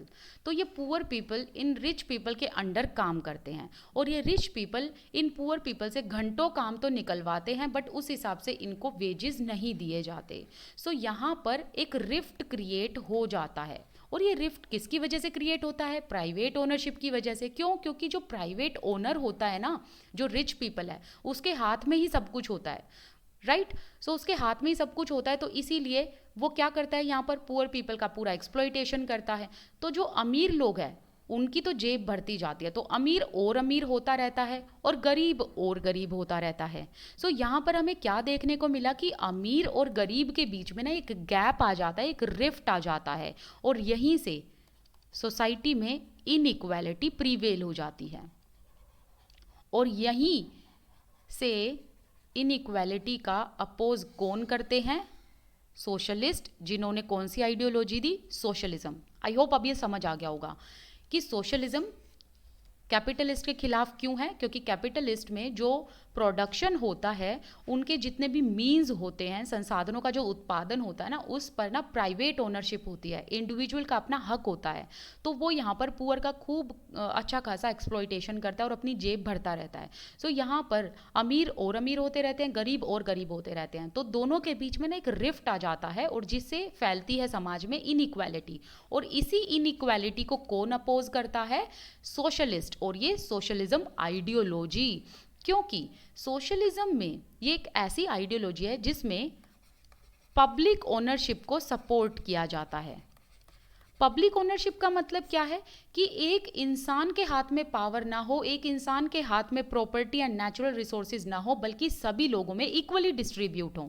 So public ownership का मतलब है कि अमीर हो गरीब हो, इससे कोई फर्क नहीं पड़ता, हर एक इंसान के बीच में इक्वली प्रॉपर्टी डिस्ट्रीब्यूटेड होनी चाहिए, नेचुरल रिसोर्सेज इक्वली डिस्ट्रीब्यूट होने चाहिए, ताकि सभी का मुनाफा हो, सभी लोग आगे जाकर बढ़ें, इक्वालिटी प्रीवेल हो। सो इस तरीके की आइडियोलॉजी सोशलिस्ट रखते थे। ओके, सो आई होप आपको ना अब अच्छे से इस आइडियोलॉजी का मतलब समझ में आ गया होगा।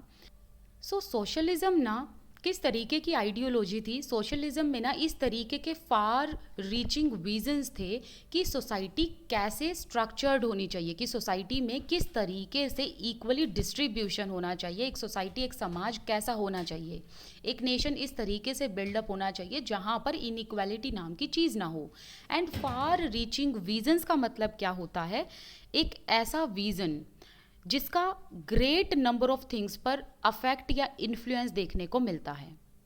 तो सोशलिज्म क्या था ना, कि धीरे धीरे खूब फैलता जा रहा था यूरोप में मिड 19th सेंचुरी में। और बहुत सारे लोगों को जब सोशलिज्म के बारे में पता चला, तो बहुत सारे लोगों का ध्यान सोशलिज्म ने अपनी तरफ अट्रैक्ट किया। सो बहुत सारे लोग अब इस आइडियोलॉजी को सपोर्ट करने लगे थे। देखो, जो सोशलिस्ट थे ना, ये प्राइवेट प्रॉपर्टी के ही अगेंस्ट थे। प्राइवेट प्रॉपर्टी का मतलब क्या होता है, इसमें ना जो ओनर होता है, जो इंडिविजुअल होता है, उसका अपनी प्रॉपर्टी पर पूरा हक होता है, और इनको नॉन गवर्नमेंट प्रॉपर्टी कहा जाता है। मतलब गवर्नमेंट जो है वो इसमें किसी भी तरीके का इंटरफेयर नहीं कर सकती, क्योंकि इंडिविजुअल का अपना राइट होता है इन प्रॉपर्टीज़ पर, वो अपनी प्रॉपर्टी के मालिक होते हैं। ओके, सो सोशलिस्ट जो थे वो कहते हैं कि हमारे समाज में जो ये बुराइयां हैं, जैसे कि इनइक्वालिटी, इसका रूट कोज क्या है, इसका रूट कोज है प्राइवेट प्रॉपर्टी। सो इसीलिए सोशलिस्ट कहते हैं कि प्राइवेट प्रॉपर्टी को ही ख़त्म कर दो, क्योंकि क्या होता है, प्राइवेट प्रॉपर्टी से समाज में इनइक्वालिटी फैलती है। और यहाँ पर ये आगे रीज़न भी देते हैं कि प्राइवेट प्रॉपर्टी के अगेंस्ट ये क्यों है। तो ये कहते हैं कि जो इंडिविजुअल्स हैं उनके पास प्रॉपर्टी तो है, दैट मीन्स बहुत सारे ऐसे रिच पीपल है जिनके पास ज़मीन है, जायदाद है, खूब सारा पैसा है, और ये इन प्रॉपर्टी पर एम्प्लॉयमेंट भी देते हैं। मतलब ये क्या करते हैं कि वर्कर्स को ये जॉब भी देते हैं, ये रोज़गार भी देते हैं।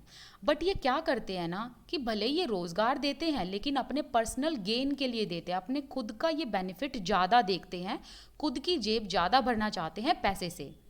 एंड ये लोग वर्कर्स के वेलफेयर का ध्यान नहीं रखते, ना उनको उनके वर्किंग आवर्स के हिसाब से पैसा देते हैं, ना उनकी हेल्थ का ध्यान रखते हैं। और यही जो वर्कर्स है ना, जो इनकी प्रॉपर्टी में काम करते हैं, ये इनकी प्रॉपर्टी को प्रोडक्टिव बनाते हैं, राइट देखो जैसे कि ये फैक्ट्री हो गई, तो जो फैक्ट्री का ओनर हो गया ना, उसने यहाँ पर बहुत सारे ऐसे एम्प्लॉयमेंट के लिए बहुत सारे ऐसे एम्प्लॉयज़ लगा लिए, ठीक है, बहुत सारे लोगों को रोजगार दे दिया। अब जो ये लोग यहाँ पर काम कर रहे हैं, वही तो काम करके यहाँ पर गुड्स को तैयार कर रहे हैं, वही तो इस फैक्ट्री को आगे चला रहे हैं। ओनर क्या कर रहा है यहाँ पर? ओनर तो इनसे बहुत देर तक काम कराता है, उस हिसाब से इनको पैसा भी नहीं देता, और जितना फिनिश्ड गुड्स होता है उस पर इस ओनर का ही अधिकार होता है। तो पैसा किसकी जेब में जाता है? ओनर की जेब में जाता है। और वेयर एज जो ओनर है वो किसकी वजह से कमाता है? वो इन वर्कर्स की वजह से कमाता है, और इन्हीं वर्कर्स की वजह से इसकी प्रॉपर्टी प्रोडक्टिव होती है। तो यहाँ पर ओनर सिर्फ अपना सोचता है, अपने पर्सनल गेन के बारे में सोचता है, ना कि वर्कर्स के वेलफेयर के बारे में। और इससे क्या होता है? हमारे समाज में इनइक्वालिटी फैलती है, और इसी के खिलाफ सोशलिस्ट थे, क्योंकि वो नहीं चाहते थे कि प्राइवेट प्रॉपर्टी हो। प्राइवेट प्रॉपर्टी नहीं होनी चाहिए, बल्कि प्रॉपर्टी इक्वली डिस्ट्रीब्यूटेड होनी चाहिए। सो यहाँ पर सोशलिस्ट कहते हैं कि जो प्रॉपर्टी है इस पर society as a whole control करे तो ज़्यादा अच्छा है। दैट मीन्स कि सोसाइटी में रहने वाले सभी लोगों का प्रॉपर्टी पर अधिकार होना चाहिए, रादर देन सिंगल इंडिविजुअल का। ओके, सो प्रॉपर्टी एक सिंगल इंडिविजुअल के हैंड्स में ना होकर पूरी सोसाइटी के लिए होनी चाहिए। और अगर ऐसा होगा तो इससे क्या होगा कि पूरी सोसाइटी के हित में बात की जा सकेगी। सो सोशलिस्ट जो थे वो इस तरीके का चेंज चाहते थे, वो एक तरीके की सोशलिस्ट सोसाइटी बनाना चाहते थे, और इसके लिए इन्होंने बहुत सारे ऐसे कैंपेन भी चलाए थे। लेकिन क्वेश्चन यहाँ पर ये आता है कि बिना प्रॉपर्टी के, बिना संपत्ति के एक सोसाइटी कैसे रन करेगी, और ये किस तरीके की सोशलिस्ट सोसाइटी बनाना चाहते थे, एंड इस सोशलिस्ट सोसाइटी का बेसिस, इसका आधार क्या था, क्या इसका रिजल्ट होगा, क्या आउटकम होगा, किस तरीके का ये नेशन बनाना चाहते हैं। सो आइए इन सब चीज़ों के बारे में अब हम पढ़ते हैं। देखो जो सोशलिस्ट थे ना, ये फ्यूचर को लेकर एक डिफरेंट विजन रखते थे। ये किस आइडिया में बिलीव रखते थे, यहाँ पर हम इनकी अब आइडियोलॉजी पढ़ेंगे कि ये क्या क्या चीज़ में बिलीव रखते थे, क्या क्या चीज़ से ये सोशलिस्ट सोसाइटी बनाना चाहते थे, किन बेसिस पर ये सोशलिस्ट सोसाइटी को बिल्ड करना चाहते थे। सो सबसे पहला आइडिया यहाँ पर है कोऑपरेटिव्स का। देखो कोऑपरेटिव्स एंड साथ में एक और आप याद रख सकते हो वर्ड जो आप अपने एग्जाम में एक्स्ट्रा लिख कर आ सकते हो, कम्युनिटी, राइट। तो ये कम्युनिटी एंड कोऑपरेटिव दोनों की ही भावना में या दोनों ही विचारों में ये विश्वास रखते थे। एंड कम्युनिटी एंड कोऑपरेटिव को कैसे अचीव किया जा सकता है? जब सभी इंडिविजुअल साथ मिलकर काम करेंगे। और देखो जब सब इंडिविजुअल साथ मिलकर काम करेंगे तो कोई कंपटीशन नहीं होगा। अब देखो कोई कंपटीशन नहीं होगा तो एक अच्छी सोसाइटी का निर्माण होगा सभी लोगों के बीच में। अगर कंपटीशन नहीं होगा तो कोऑपरेशन की भावना आएगी, कोऑपरेशन की भावना होगी तो एक स्ट्रॉन्ग कम्युनिटी तैयार होगी। एंड स्ट्रॉन्ग कम्युनिटी ऐसी तैयार होगी जिसमें क्लासेस में कोई डिफरेंस नहीं होगा, कोई अमीर कोई गरीब नहीं होगा। और ऐसी सोसाइटी को इगैलिटेरियन सोसाइटी कहा जाता है। ठीक है, ये एक्स्ट्रा चीज़ें हैं जो आपको नोट करनी हैं, राइट। चलिए अब आगे बढ़ते हैं। तो यहाँ पर हम कुछ सोशलिस्ट के बारे में पढ़ेंगे। तो सबसे पहले हम बात करेंगे रॉबर्ट ओवन के बारे में। इनका लाइफ स्पैन है 1771 टू 1858। ये एक लीडिंग इंग्लिश मैन्युफैक्चरर थे। इन्होंने इंडियाना में, Indiana that is in USA, America में है, राइट। सो इंडियाना में इन्होंने कोऑपरेटिव कम्युनिटी को बिल्ड किया और जिसका नाम इन्होंने रखा न्यू हार्मनी। सो देखो ये सारे के सारे जो सोशलिस्ट थे जैसे कि Robert Owen, Louis Blanc, Karl Marx and other जो सोशलिस्ट थे, इनकी आइडियोलॉजी तो एक थी कि ये समाज में इक्वालिटी लाना चाहते थे, ये सोशलिज्म में बिलीव रखते थे। बट इनकी आइडियोलॉजी जो ये थी ना वो डिफरेंट बेसिस पर आधारित थी। जैसे कि जो रॉबर्ट ओवन थे ना, ये यूटोपियन सोशलिज्म में बिलीव रखते थे, ये यूटोपियन सोशलिज्म लाना चाहते थे सोसाइटी में, राइट। सो इन्होंने क्या करा कि एक कोऑपरेटिव कम्युनिटी बिल्ड की जिसका नाम इन्होंने रखा न्यू हार्मनी। इसमें इन्होंने क्या कहा कि जो कैपिटलिस्ट हैं एंड जो वर्कर हैं वो साथ में मिलकर काम करेंगे और जितना भी मुनाफा कैपिटलिस्ट को होगा उस मुनाफे को या उस पैसे को वर्कर की हेल्थ पर या वर्कर की वेलफेयर पर लगाया जाएगा, ठीक है। सो इन्होंने कहा कि इस कोऑपरेटिव कम्युनिटी में दोनों ही क्लास के लोग काम करेंगे, कैपिटलिस्ट भी वर्कर भी, इनके बीच में कोई कंपटीशन नहीं होगा, इक्वालिटी होगी इन दोनों के बीच में, एंड साथ मिलकर काम करेंगे तो कोऑपरेशन की फीलिंग भी आएगी इन दोनों को एक दूसरे से। एंड साथ ही साथ जो भी प्रोडक्शन का मुनाफा होगा कैपिटलिस्ट को, उस पैसे को वर्कर की वेलफेयर के लिए लगाया जाएगा। सो इस तरीके से हम एक यूटोपियन सोसाइटी को बिल्ड कर सकते हैं जिसमें समाज में सबके लिए इक्वालिटी होगी, ओके। बट कुछ सोशलिस्ट ऐसे थे जो ये मानते थे कि कोऑपरेटिव कम्युनिटी को अकेले वाइड स्केल पर चलाना बहुत मुश्किल है, इंडिविजुअल इनिशिएटिव नहीं लिए जा सकते कोऑपरेटिव कम्युनिटी को चलाने के लिए। सो इन्होंने गवर्नमेंट से डिमांड की कि वो इन कोऑपरेटिव्स को एनकरेज करे एंड अपना साथ दे इन कोऑपरेटिव कम्युनिटी में। बहुत सारे ऐसे सोशलिस्ट थे, वो चाहते थे कि भले ही रॉबर्ट ओवन ने कोऑपरेटिव कम्युनिटी बिल्ड कर ली है, लेकिन ऐसी कोऑपरेटिव कम्युनिटी को वाइड स्केल पर चलाना थोड़ा मुश्किल है। इसीलिए अब ये गवर्नमेंट का साथ चाहते थे कि गवर्नमेंट भी कोऑपरेटिव्स में अपना साथ दे और एनकरेज करे कोऑपरेटिव कम्युनिटी को।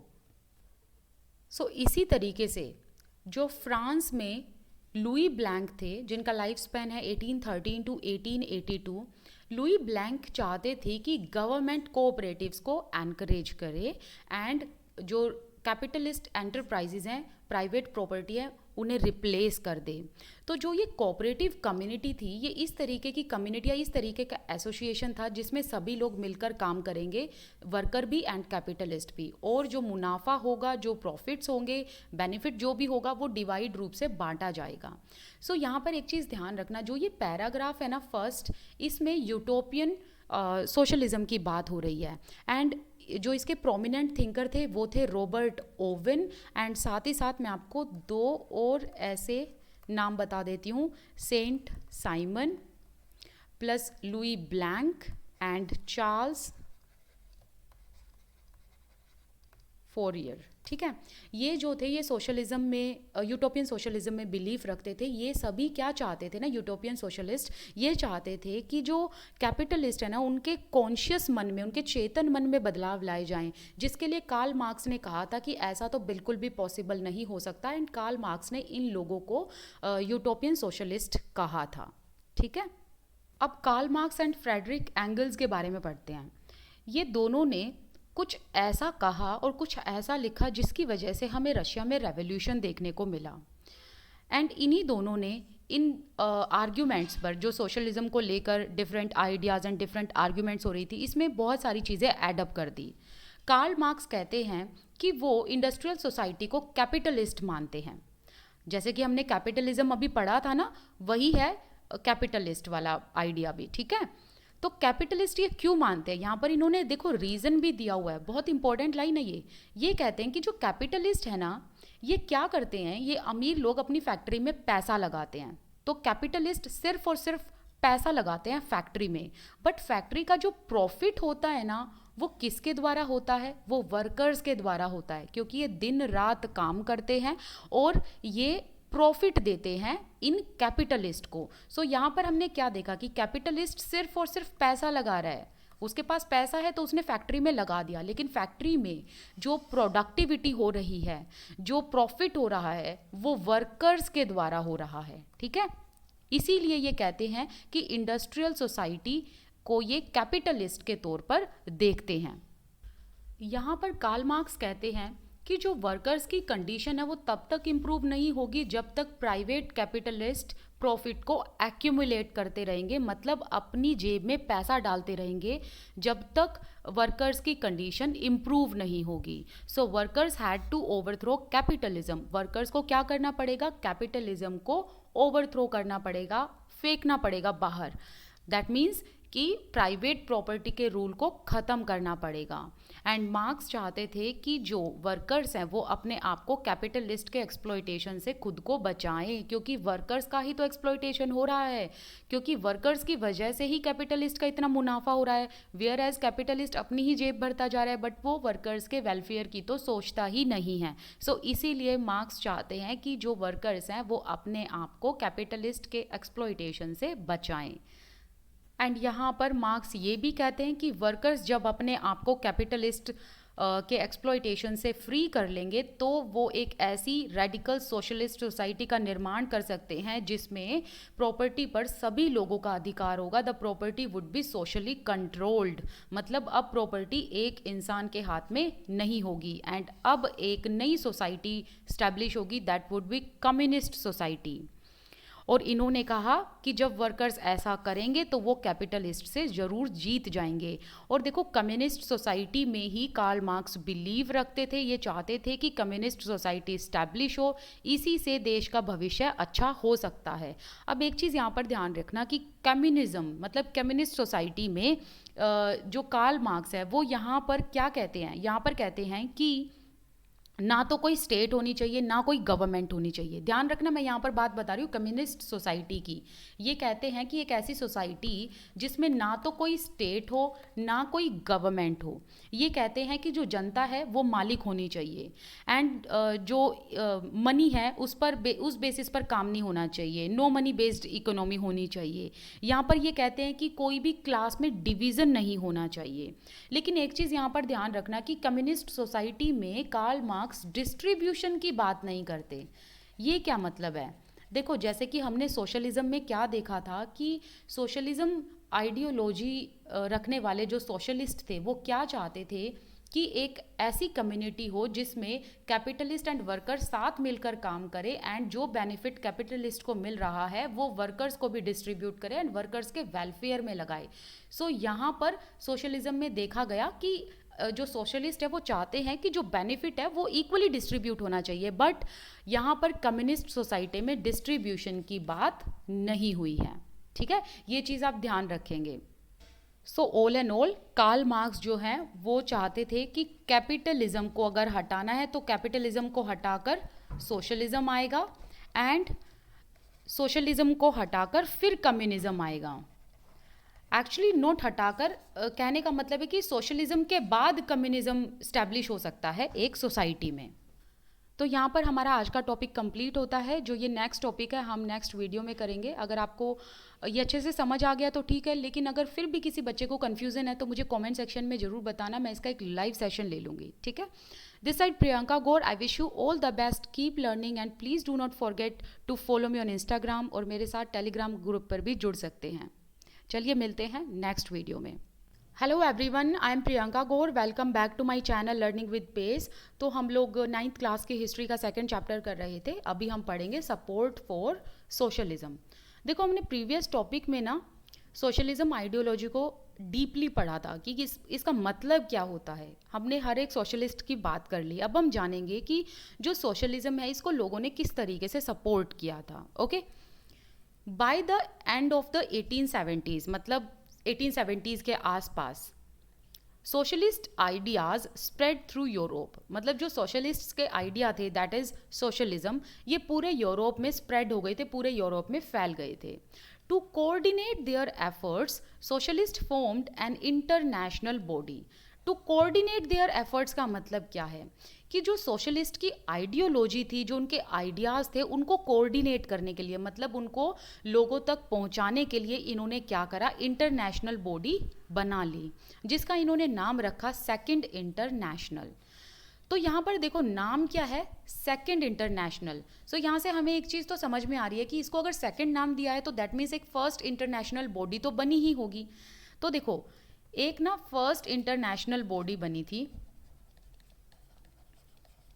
इंटरनेशनल बॉडी, ठीक है। सेकंड से पहले ये फर्स्ट इंटरनेशनल बॉडी बनी थी 1886 में, और इस ऑर्गेनाइजेशन में जितने भी सोशलिस्ट थे उनकी भी यही सेम आइडियोलॉजी थी कि सोशलिज्म होना चाहिए, सोशलिज्म प्रिवेल होना चाहिए पूरे समाज में, मतलब किसी भी तरीके की कोई डिस्क्रिमिनेशन नहीं होना चाहिए लेबरर्स के साथ। एक ऐसी सोसाइटी का निर्माण करना चाहिए जिसमें कैपिटलिस्ट एंड जो वर्कर्स हैं वो साथ में मिलकर काम करें, एंड कैपिटलिस्ट के पास जितना भी बेनिफिट होगा, जितना भी प्रॉफिट होगा, वो प्रॉफिट वर्कर्स की वेलफेयर में लगाए। ओके, ये आइडियोलॉजी को फिर आगे बढ़ाया गया और फिर एक सेकंड इंटरनेशनल बॉडी बना दी गई। ठीक है, सेकंड इंटरनेशनल बॉडी बना दी गई जिसकी अभी हम यहाँ पर बात कर रहे हैं।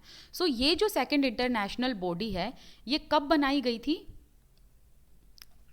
एक सेकंड, हाँ, ये सेकंड इंटरनेशनल बॉडी कब बनाई गई थी, 1889 में बनाई गई थी, एंड 14 जुलाई 1889 में, और कब से कब तक रही, 1916 तक रही थी। ठीक है, 14 जुलाई 1889 में इसे फॉर्म किया गया था, बनाया गया था, 1916 तक ये सेकंड इंटरनेशनल बॉडी रही थी। ओके, अब इस इंटरनेशनल बॉडी का क्या काम था, ये क्या करना चाहते थे एक्चुअली में, और कौन कौन लोग इसमें शामिल थे।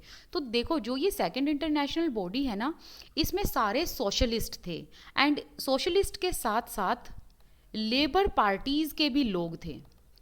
ठीक है, ध्यान रखेंगे आप ये चीज़ कि सोशलिस्ट एंड लेबर पार्टीज़ के लोग थे इस ऑर्गेनाइजेशन में। ये लोग अपने आइडियाज़ को स्प्रेड करना चाहते थे, इनकी जो सोशलिज्म की आइडिया थी, जो इनकी आइडियोलॉजी थी, उसको ये स्प्रेड करना चाहते थे, एंड अपनी एक्टिविटीज़ को कोऑर्डिनेट करना चाहते थे। राइट, सो इनका मेन मकसद सिर्फ यही था कि सोशलिज्म की आइडियोलॉजी को आगे बढ़ाया जाए, लोगों तक पहुंचाया जाए। अब सोशलिज्म की आइडियोलॉजी पूरे यूरोप में इस तरीके से फैली कि जो वर्कर्स थे इंग्लैंड एंड जर्मनी के, उन्होंने एक एसोसिएशन बना ली थी, और एक ऐसी एसोसिएशन जो अपने राइट्स के लिए फ़ाइट करेंगे। तो इन्होंने अपनी बेटर लिविंग के लिए फ़ाइट करनी शुरू कर दी, अपने वर्किंग कंडीशंस को बेहतर बनाने के लिए फ़ाइट करनी शुरू कर दी। इन्होंने बहुत सारे फंड्स को रेज़ किया, सेटअप किया, ताकि ये उन वर्कर्स की हेल्प कर सके जो डिस्ट्रेस में हैं, मतलब जिनकी लाइफ काफ़ी माइजरी में है। एंड इन्होंने डिमांड किया फॉर शॉर्ट वर्किंग आवर्स के लिए। मतलब क्या होता था ना कि वर्कर्स से बहुत देर तक, बहुत घंटों तक काम कराया जाता था, और इस हिसाब से इनको सैलरी भी नहीं दी जाती थी। तो इन्होंने यहाँ पर अपनी लाइफ को बेटर बनाने के लिए, अपने राइट के लिए इन्होंने यहाँ पर लड़ाई की और एसोसिएशन बनाए, और इसमें इन्होंने डिमांड की कि वर्किंग आवर्स को कम किया जाए, रिड्यूस किया जाए, एंड इनको वोट देने का अधिकार हो। राइट, सो इस तरीके से सोशलिज्म ने वर्कर्स के अंदर एक इस तरीके का रेवोल्यूशन या इस तरीके की अवेयरनेस दे दी थी कि अब वर्कर्स को अपने राइट्स के बारे में पता लग गया था। तो वर्कर्स ने अपनी बेटरमेंट के लिए एसोसिएशन बनाई और अपने लिए लड़ाई इन्होंने शुरू कर दी थी अगेंस्ट कैपिटलिस्ट। तो यहाँ पर एक चीज़ ये भी ध्यान रखना कि हमने कार्ल मार्क्स की थ्योरी पढ़ी थी ना प्रीवियस टॉपिक में, तो यहाँ पर जो लोग थे ना ये सेकंड इंटरनेशनल बॉडी के, ये कार्ल मार्क्स की थ्योरी से ही बहुत ज़्यादा इंस्पायर थे। राइट, और यहाँ पर जो ये वर्कर्स हैं ये भी कार्ल मार्क्स की थ्योरी से इंस्पायर हुए थे, क्योंकि कार्ल मार्क्स ने ही कहा था कि वर्कर्स को अगर अपनी लाइफ बेटर बनानी है तो उन्हें अपने आप को लिबरेट करना होगा कैपिटलिस्ट से, मतलब अपने आप को आज़ादी दिलानी होगी कैपिटलिस्ट के एक्सप्लॉयटेशन से। ओके, अब हुआ ये कि जर्मनी में जो ये वर्कर्स ने एसोसिएशन बनाई थी ना, तो इन्होंने एक पार्टी थी, सोशल डेमोक्रेटिक पार्टी। तो इन वर्कर्स ने इस पार्टी का साथ दिया और इस पार्टी की इतनी हेल्प की कि इन्हें पार्लियामेंट के चुनाव में जिता दिया। ठीक है, तो वर्कर्स ने क्या करा, वर्कर्स ने social democratic party which is called SPD, तो इसकी हेल्प की, और इस पार्टी की हेल्प इतनी की कि इनको पार्लियामेंट्री सीट में जिता दिया था, विन करा दिया था। तो इनके बीच में ना काफ़ी गहरे जो रिलेशन थे वो हो चुके थे, एक तरफ एसोसिएशंस एंड दूसरी तरफ सोशल डेमोक्रेटिक पार्टी के लोग। सो इन दोनों ही ऑर्गेनाइजेशन के बीच में या दोनों ही पार्टी के बीच में काफ़ी अच्छे रिलेशन हो गए थे। देखो, अब जो ये नाम है ना पार्टी का, सोशल डेमोक्रेटिक पार्टी, ये पार्टी बहुत कुछ कहती है, आगे जाकर ये पार्टी जो है स्प्लिट भी हो जाएगी। तो एक बार थोड़ा सा इस पार्टी के बारे में बात कर लेते हैं। राइट, तो देखो जो ये नाम है सोशल डेमोक्रेटिक पार्टी, तो सोशल का मतलब क्या हुआ, वो लोग जो सोसाइटी के लिए सोचने वाले थे। फिर आता है डेमोक्रेटिक वर्ड। डेमोक्रेटिक का मतलब क्या हुआ कि वो लोग जो सभी को इक्वालिटी दिलाना चाहते थे, लोगों को वोट देने के अधिकार में बात करते थे, राइट। और आगे जाकर ना यही जो पार्टी है SPD, ये पार्टी आगे जाकर स्प्लिट हो जाती है। सो हमने क्या देखा कि यहाँ पर दो वर्ड हैं और दोनों ही वर्ड अपने आप में कुछ ना कुछ बयान करते हैं, सोशल एंड डेमोक्रेटिक, दोनों ही वर्ड का अपना अलग अलग मतलब है। सो ये जो पार्टी थी ना, ये फाइंड आउट हुई थी, मतलब ये बनी थी, क्रिएट हुई थी 1898 में उन सोशलिस्ट के द्वारा जो कार्ल मार्क्स के आइडियाज से काफ़ी ज़्यादा इन्फ्लुएंस थे। मैंने आपको इस चैप्टर की शुरुआत में आपको बताया था कि जो ज़ार निकोलस थे उन्होंने 1914 तक सारी ही पॉलिटिकल पार्टी को इलीगल किया हुआ था और अपनी ही पॉलिटिकल पार्टी को उन्होंने लीगल किया हुआ था। एंड जो अदर पॉलिटिकल पार्टी उनको इसलिए इलीगल किया हुआ था ताकि वो पार्टीज किंग के बारे में, किंग के अगेंस्ट ना बोल पाए। ओके, सो यहाँ पर अब हम इसीलिए ये बात पढ़ रहे हैं क्योंकि यहाँ पर बात हो रही है 1898 की। सो दैट मीन्स कि ये जो पार्टी थी SPD, ये इलीगल पार्टी थी, इलीगल पार्टी घोषित कर रखी थी ज़ार निकोलस ने। तो ये लोग ना छुप छुपा के रेवोल्यूशन करते थे, प्रिंट मीडिया के थ्रू लोगों को अवेयर करने की कोशिश करते थे। एंड इन्होंने बहुत सारे अदर ऐसे छोटे छोटे मूवमेंट किए ताकि लोगों को अवेयर किया जा सके, लेकिन इलीगल तौर पर, क्योंकि 1914 तक तो ज़ार निकोलस ने क्या कर रखा था, पॉलिटिकल पार्टीज को इलीगल किया हुआ था। ओके, बाद में जाकर ये पार्टी जो है वो स्प्लिट हो जाती है। वैसे तो आप ये ना ऑनलाइन देखोगे, ये चीज़ आपको मिल जाएगी, आप विकिपीडिया पे देखना, आपको इस पॉलिटिकल पार्टी के बारे में बिल्कुल डीपली वहाँ पर बताया हुआ है। लेकिन मुझे पता है आप बच्चे ऐसे हो कुछ जो बिल्कुल नहीं देखोगे वहाँ जाकर, डोंट वरी, मैं आपको यहाँ पर बता देती हूँ। लेकिन मैं बस आपको सोर्स बता रही हूँ कि आप ये ऑनलाइन पढ़ सकते हैं अगर आपको और डीपली जानना है तो। सो ये जो पॉलिटिकल पार्टी थी ना, ये 1903 में स्प्लिट हो गई थी। कौन सी political party? Social democratic party, ठीक है। सो एक बनी बोल्शेविक एंड दूसरी बनी मेंशेविक। ओके, तो ये माइनॉरिटी में थे और ये मेजॉरिटी में थे। अब देखो जो ये बोल्शेविक थे, इनकी क्या आइडियोलॉजी थी, ये कहते थे कि जो पुअर पीपल है ना उनकी डिक्टेटरशिप होनी चाहिए। वेयर एज मेंशेविक जो ऑर्गेनाइजेशन थी या ये जो पार्टी थी, ये चाहते थे कि डेमोक्रेसी होनी चाहिए, सभी लोगों के लिए बात होनी चाहिए। वेयर एज बोल्शेविक चाहते थे कि पुअर पीपल एंड जो पेजेंट्स हैं इनके लिए बात की जानी चाहिए, इनका डिक्टेटरशिप होना चाहिए। एंड जो मेंशेविक पार्टी थी ये डेमोक्रेटिक थे और डेमोक्रेट्स थे और ये डेमोक्रेसी के लिए बात करते थे, ये चाहते थे कि भला सब लोगों का हो। So this party was open for all, ठीक है।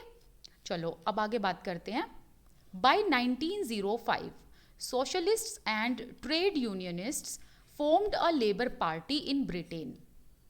तो सोशलिस्ट्स एंड लेबर यूनियनिस्ट्स ने क्या किया, इन्होंने एक लेबर पार्टी तैयार की ब्रिटेन में एंड एक सोशल पार्टी तैयार की फ्रांस में, ठीक है।